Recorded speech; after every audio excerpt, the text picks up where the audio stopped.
Please help me welcome Mr. Jabari Hall.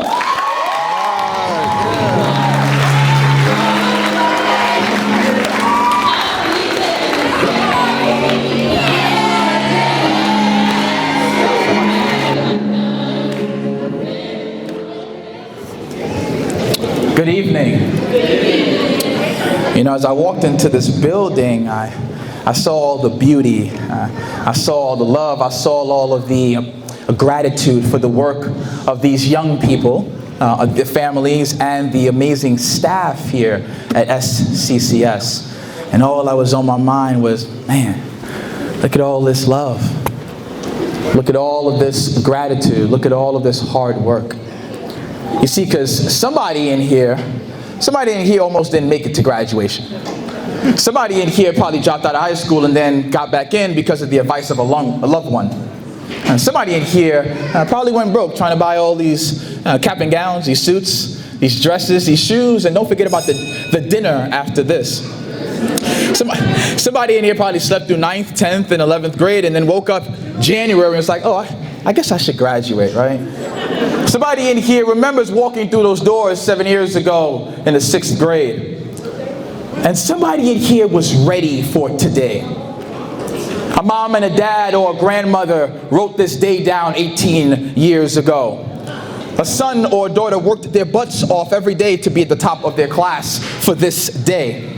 A school executive, a teacher, or an administrator recognized that this, being the first graduating class of this school's history, and said to themselves, this is that day, and I'm going to rejoice in it. And I'm just saying, look at all of this love. A day like today, we have to appreciate the love of family, love of friends, love for each other. Many blessings to you all on this day. Thank you to this esteemed administration here at this school, its partners, the network, family and friends for allowing me to be a part of this life-defining occasion. Please join me and give every one of these amazing, incredible staff members, administrators, leaders a round of applause for the great work that they do to impact these young people everywhere.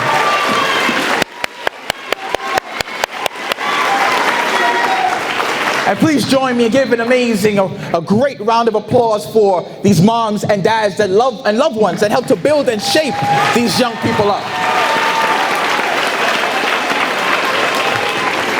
And please, let's give a resounding round of applause for these graduates, our graduates.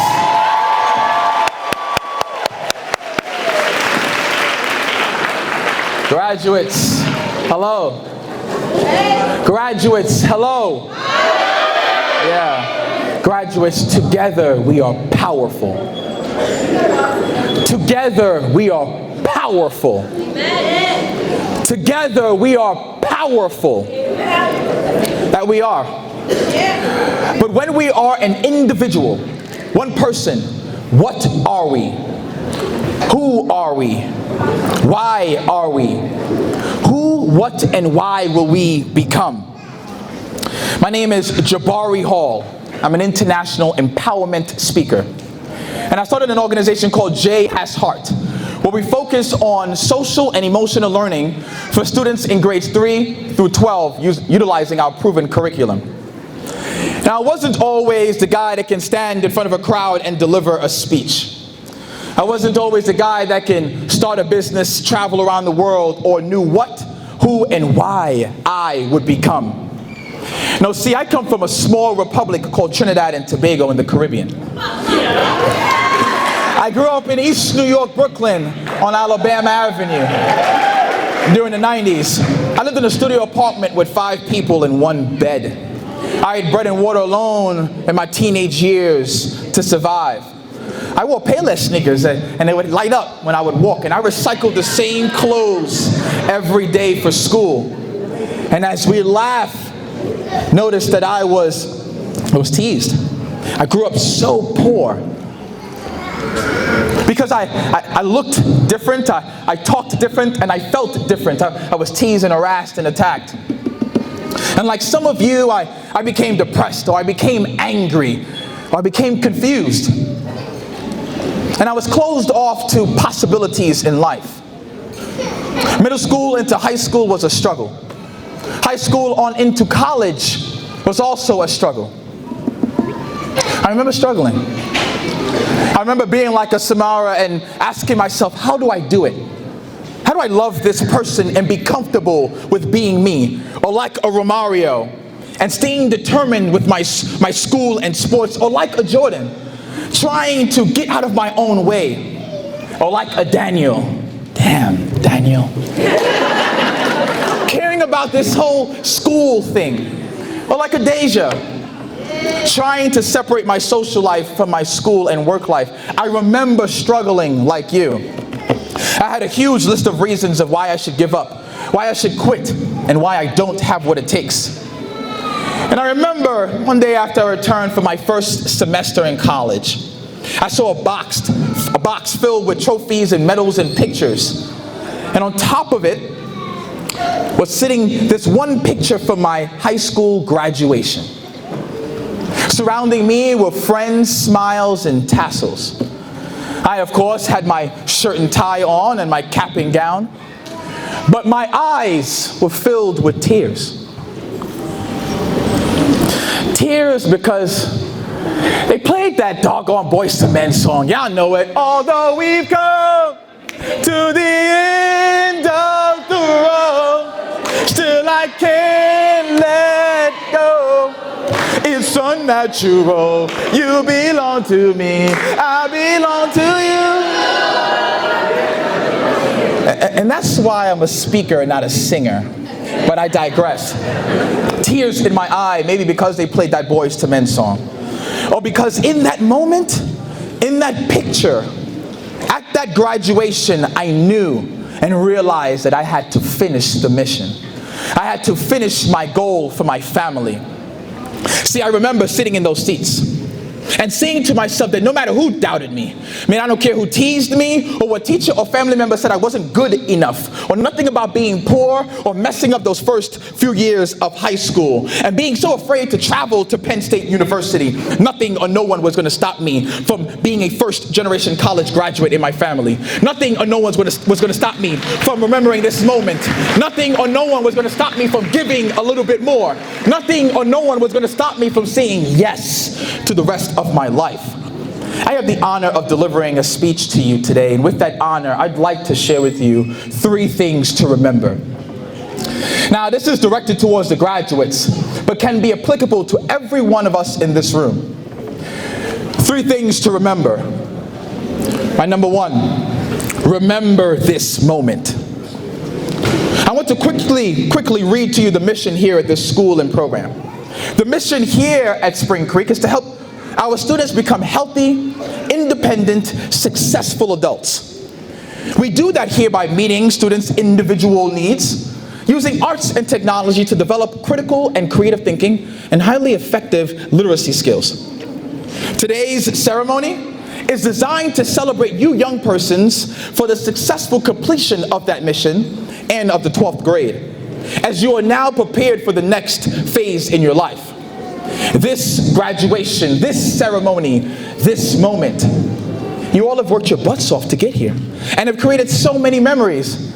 You know, whether it's the friendships that you've built and the person that you've grown to be, Natalia, or knowing that things will never be like this again and that you are going to grow to be this new person, Sonia. Or that, I told you I was coming with it. Oh, that that time waits for no one, Justin. And that you can be like Miss Simone, getting that full scholarship to Binghamton University. You worked your butts off for this moment.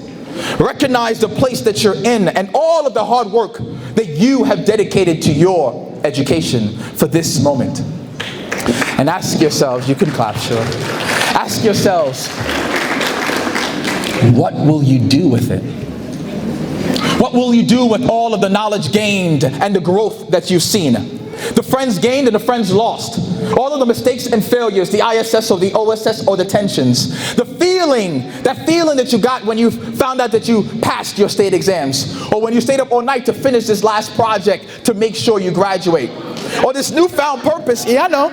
This newfound purpose or ambition that you have that's stirring up in your stomach of, I know what to do in my life. what will you do with it? Remembering the best part of high school. Jayla, if it's getting along with everybody, the seniors and the leaders here. Or Samara, what will you do with it? Finding yourself. Or Natalia, realizing that this school has given you so much opportunities to act. What will you do with it? Decide now in this moment. My thing to remember, number 2, is to always give a little bit more. Always give a little bit more. So often we in the school or in this room ask ourselves, what is the difference between the individual that makes $1 million a year and the difference between the individual that makes $30,000 or $40,000 or $50,000 a year? Or the difference between a kid that makes it out of an insurmountable situation or a poor, stricken neighborhood to reach success, and that kid that grows up to just get by. What is the difference? The difference is in giving a little bit more. The difference is in saving a little bit more. It's in studying a little bit more, practicing a little bit more, working a little bit more, believing in you a little bit more, loving a little bit more, helping a little bit more, respecting a little bit more, putting into perspective your desire for more. The people in this room, in this auditorium, this place, the presidents and executives of this school and this network, the believers and the conceivers of this day, see, they gave a little bit more, and they gave it until the job got done. So tell yourselves this: if I now have to graduate college, have a successful career, raise a family, and be all that I can be, and in order for me to live out the true meaning of this moment, that I have to give a little bit more to everything that I do. So what say you? Will you give a little bit more? My thing to remember, number 3, is to start and never stop saying yes to your life. Everything that you see, that you touch, that you hear, that you smell, that you taste, it's because someone said yes to their life. Even amidst all of the no's and the cannots and the will nots and the doubts and the fears and the worries, they still said yes. Someone said yes to South Creek Community School. Excuse me, Spring Creek Community School. Someone said yes to this building. Someone said yes to this ceremony. Someone said yes to you. So start, and please repeat the yes after me. Start saying yes to your dreams. Yes. I don't need the yes like that. Start saying yes to your dreams. Yes, yes to your future. Yes, yes to your family. Yes, yes to love. Yes, yes to more. Yes to you. Yes. You have the power and the ability, and you each have a purpose in this life. Someone has already deemed it so. So in this moment, make a declaration that you will give a little bit more to everything that you do, and you will start and never stop saying yes to your life.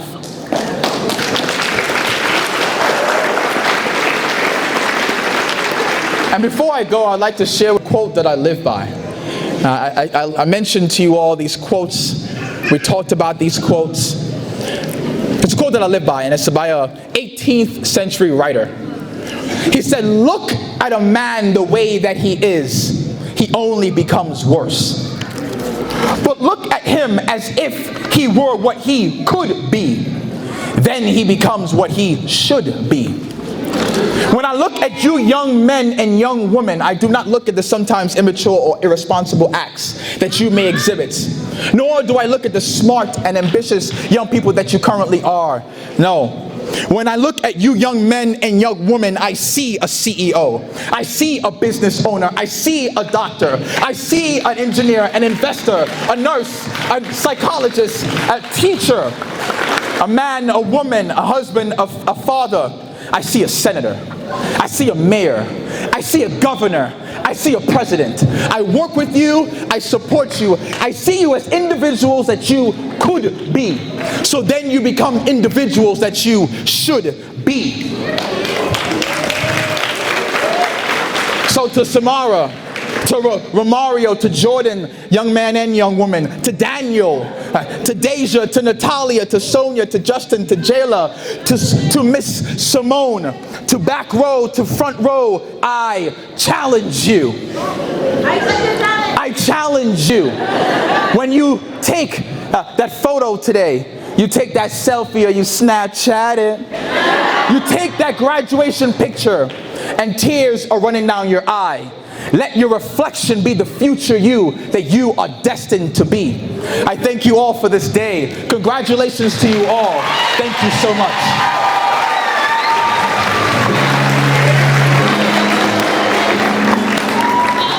Thank you.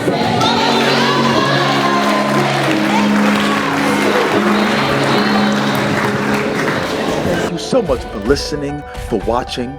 Did you enjoy the content? Then click like, click subscribe, and remember, like a tree that grows from a seed, everything that you will be is already inside of you.